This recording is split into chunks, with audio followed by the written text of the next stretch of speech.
ژوند جل زروي چې ملشي د تقوا سره زاد اخرت د ورځو ژر ژر تېرېدل بیرونکي دي سر مې پر بالښت نه وي ایښی چې بیا سهار سي له خوبه نه یم راپاڅېدلی چې بیا د خوب وخت سي شپې او ورځې ژر ژر او پرله پسې تېرېدونکي دي نو خود نیکمرغه هغه څوک دی چې خپله عملنامه یې په ښو او صالحه کارونو سره ډکه کړې وي خو هغه پوښتنه چې ما په حیرت او اریانتیا کې اچوي دا ده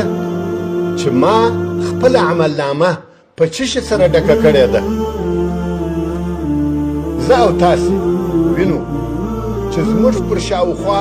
نوي نوي او رنګارنګ حوادث یا واقعات پیښیږي او هره ورځ زموږ په وړاندې جنازې تېرېږي نو نیکمرغه هغه کسان دي چې لمنځونه پر خپلو وختونو کوي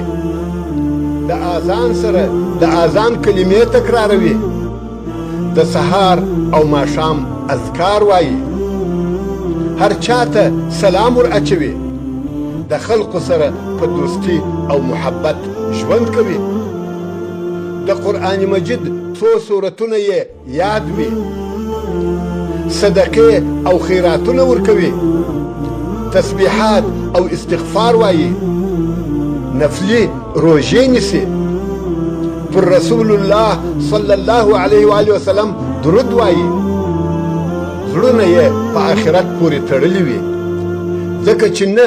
د دنیا ژوند تل تر تله پاته دی او نه دنیا د چا سره پر یوه حال پاته کیږي